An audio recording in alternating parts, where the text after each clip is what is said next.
Hi, I'm John Musselman from Musselman Home Inspection and Just Maintenance, and on this channel we like to help people understand about their largest investment and how to maintain it. Today we're going to be talking about leaking toilets, how to discover them, and then also how to fix them. Let's get started.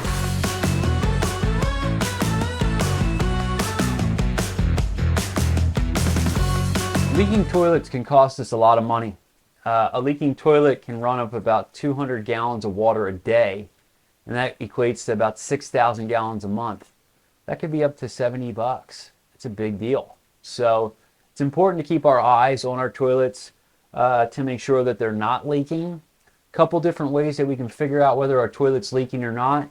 One is if we hear it randomly run. We shouldn't hear in another room one of our toilets running. If everything's sealed the way it's supposed to be, no water should be past the flapper in there unless someone flushes the toilet.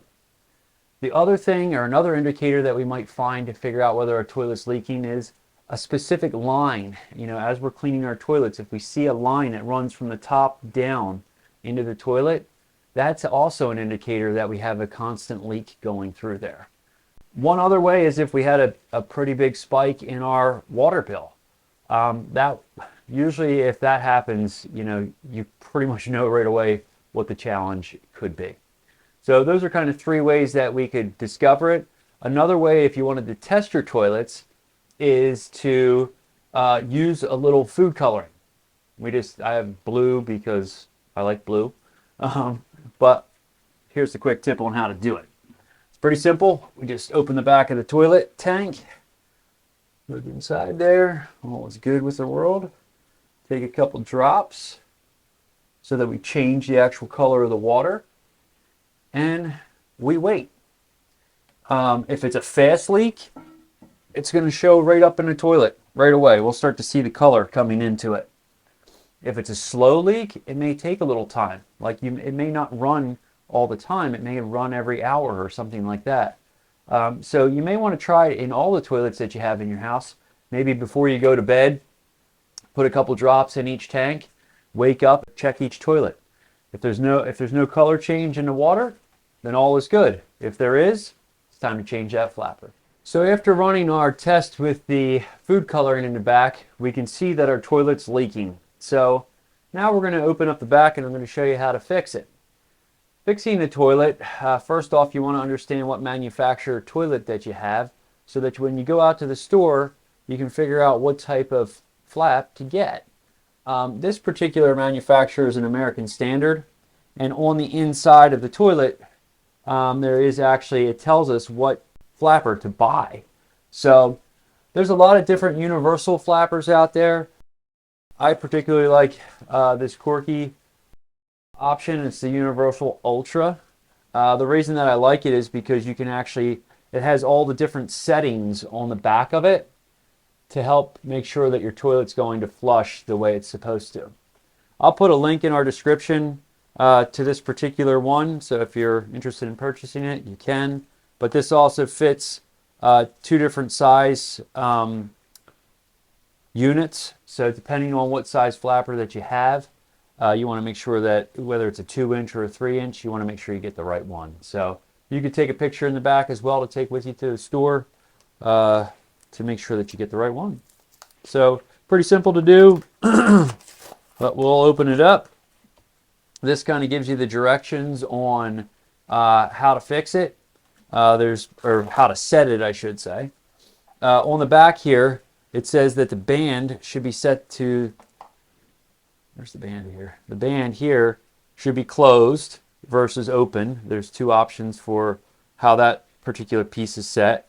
And then the next one is what number to be set on. So this says to set on the dial to number 6, which it's set to. So right there you can see the number 6. So this one's ready to rock and roll. So this. One thing is, it's always a good idea to turn your toilet valve on and off from time to time.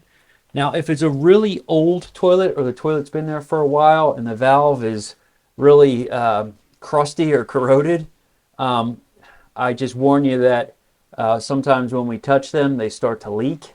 So be cautious with that.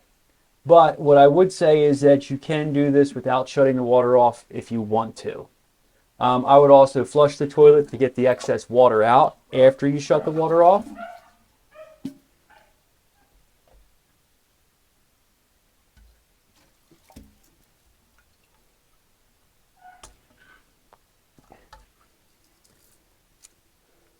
Once it's off, you pull the old one out. Boy, that looks a little funky. Set that off to the side. All right, now that you've seen me pull out the old one, it used to be attached right here and right here. Here's the new one. We're just gonna bring it down in here. We just set the flap right on the top.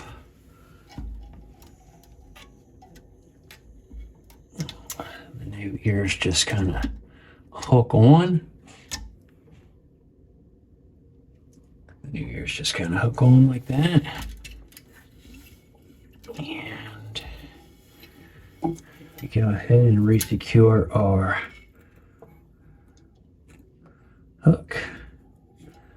So it's usually good to make sure that we have this not perfectly tight, but we want to have it not too much slack in it.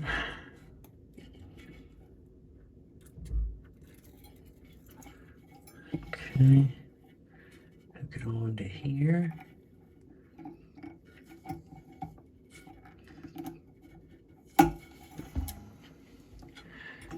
And we should be good to go. Let's turn it on and see how it works.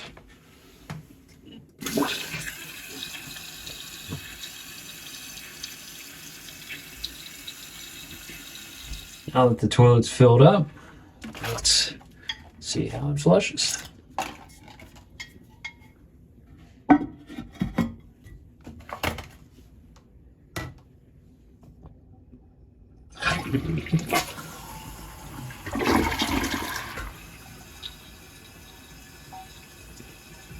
Looks like the task is done. I hope you found this video useful. On this channel, we like to help people understand their homes, how to take care of them, and help them understand how to do some tasks around the house that can save you some money.